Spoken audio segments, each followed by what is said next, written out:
ایک سوال کیا ہے کہ علماء حق اور علماء سو کی پہچان کیا ہے؟ بعض لوگ کہتے ہیں مولوی صحیح جہنم سلگائی جائے گی، اس کی حقیقت کیا ہے؟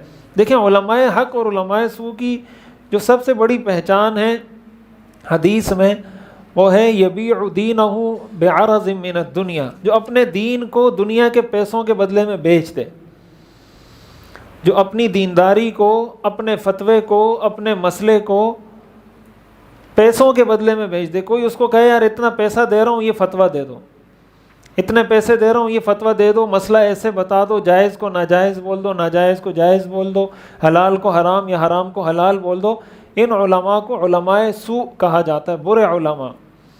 اور جو آدمی اس سے اپنے آپ کو بچائے کہ جو حق بات ہے، جو سچ بات ہے، جو صحیح چیز ہے وہ بتائے، چاہے کوئی اس سے ناراض ہو، کوئی اس سے خوش ہو، طریقہ کار انداز وہ اچھا ہونا چاہیے، حکمت عملی والا ہونا چاہیے، سنت کے مطابق ہونا چاہیے، لیکن بات حق ہونی چاہیے۔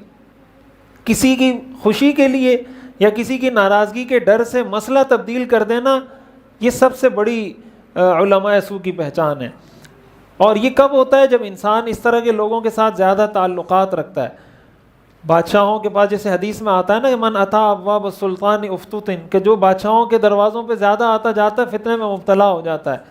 لیکن اس سے بھی مراد یہ کہ اگر کوئی عالم ہے اور زیادہ بادشاہوں کے پاس اور وزراء کے پاس آنا جانا ہے، اگر وہ اس نیت سے جا رہا ہے کہ ان کی اصلاح کروں، ان کو کوئی دین کا پیغام پہنچاؤں، تو تب تو یہ نہ صرف یہ کہ جائز عمل ہے، بلکہ بعض صورتوں میں یہ واجب ہو جاتا ہے، بعض صورتوں میں یہ فرض ہو جاتا ہے کہ آپ ان کے پاس جائیں، ان کو نصیحت کی بات کریں۔ اور یہ بادشاہ کا اپنی رعایا پر حق ہوتا ہے۔ حدیث میں، احادیث میں 10 حقوق ہیں حکمرانوں کے۔ ہم لوگ تو صرف یہ بات کرتے ہیں نا کہ حکمرانوں پر عوام کے حقوق ہیں، حکمرانوں کے بھی عوام پر 10 حقوق ہیں، 10 جو قرآن حدیث میں بیان ہوئے ہیں۔ ان میں سے ایک حق حکمران کا یہ ہے کہ اگر وہ کوئی غلط کام کرے تو اس کو بتایا جائے کہ آپ یہ غلط کام کر رہے ہیں اور ٹھیک کام یہ ان کا حق ہے۔ تو اگر کوئی عالم اس وجہ سے جا رہا ہے کہ بھائی میں ان کو متنبہ کروں، تنبیہ کروں کہ آپ کا یہ کام غلط ہے، تو ایسی صورت میں تو اس کے لیے جانا لازم ہے۔ لیکن اگر وہ اس لیے جا رہا ہے کہ مجھے کچھ پیسہ مل جائے گا، میری کوئی گاڑی مجھے مل جائے گی، کوئی بنگلہ مل جائے گا، اور اس کے لیے کوئی فتویٰ دینا پڑے تو فتویٰ دے دوں گا، تو ظاہر ہے کہ یہ جائز نہیں ہے۔ یہاں یہ بھی میں بتا دوں کہ بعض لوگ جو ہمارے علماء سیاست میں ہوتے ہیں ان کو علماء سوء کہہ رہے ہوتے ہیں، یہ بہت خطرناک بات ہے۔ اور ان کا اصل میں یہ نظریہ اس بات پر مبنی ہے، اس بات پہ بیس کر رہا ہوتا ہے، وہ یہ سمجھتے ہیں کہ شاید سیاست کا دین سے کوئی لینا دینا ہی نہیں ہے۔ جو مولوی سیاست میں چلا گیا تو کہتے ہیں یہ علماء سوء ہیں۔ تو سیاست تو حضور علیہ الصلوۃ والسلام نے بھی کی ہے، سیاست تو حضرت ابوبکر نے بھی کی ہے، سیاست تو حضرت عمر نے بھی کی ہے، سارے جو خلفاء گزرے سارے سیاستدان تھے۔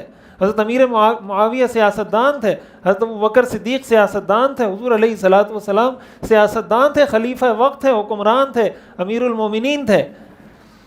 سیاست کرنا یہ علماء سوء کی پہچان نہیں ہے۔ اس لیے جو سیاست میں ہمارے علماء ہیں وہ بھی ہمارے بڑے ہیں، ہمارے اکابر ہیں، ہمارے علماء ہیں۔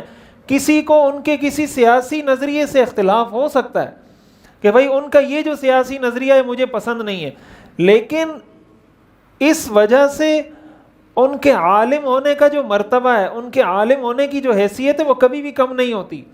آپ کو اختلاف ہے ان کے سیاسی مسئلے سے، کہیں بھئی مجھے اس مسئلے سے اختلاف ہے، لیکن وہ ایک عالم ہے، اس حیثیت سے اس کی قدر کرنا بہرحال لازم ہے۔ تو سیاسی مسائل میں اختلاف کرنا الگ چیز ہے، کسی عالم کو گالی دینا، برا بلا کہنا، برے القابات سے یاد کرنا، یہ بہت خطرناک چیز ہے۔ علماء کے خلاف ایسی زبان استعمال کرنا، علماء نے لکھا ہے انسان ایمان سے محروم ہو جاتا ہے، اس لیے کہ علماء انبیاء کے وارث ہیں۔ اپنی ذات میں عالم جیسا بھی ہو، لیکن اس جو علم ہے اس کے پاس وہ علم انبیاء کی میراث ہے، تو ان سے سیاسی مسائل میں اختلاف کرنا بالکل الگ چیز ہے۔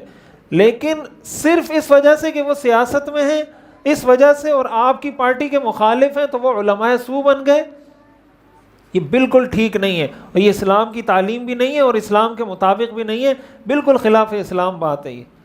اور یہ جو حدیث میں آتا ہے کہ یہ جو انہوں نے لکھا ہے کہ علماء سے جہنم سلگائی جائے گی، یہ حدیث میں آتا ہے کہ 3 لوگ ہیں جن سے جہنم کو سلگایا جائے گا، بھڑکایا جائے گا، ایک شہید، ایک عالم اور ایک سخی۔ وہ شہید، وہ عالم، وہ سخی جس نے اس لیے سخاوت کی ہو، اس لیے علم حاصل کیا ہو، اس لیے تقریریں کی ہوں، اس لیے بیانات کیے ہوں، اس لیے قرآن پڑھایا ہو، اور اس لیے لوگوں پہ مال خرچ کیا ہو، اور اس لیے اللہ کے راستے میں جہاد کیا ہو کہ لوگ کہیں بہت بڑا بہادر ہے، بہت بڑا عالم ہے، بہت بڑا مفتی ہے، بہت بڑا سخی ہے. یہ وہ 3 لوگ ہیں جن سے حدیث میں آتا ہے اللہ تعالیٰ جہنم کو بھڑکائیں گے. اللہ تعالیٰ ہم سب کی حفاظت فرمائے. صحیح مسلم کی حدیث ہے. لیکن اگر کوئی عالم ٹھیک ہے، علماء حق میں سے ہے، اور اخلاص کے ساتھ کام کر رہا ہے، تو اس کے لیے جو فضائل اور مراتب ہیں وہ بھی بہت زیادہ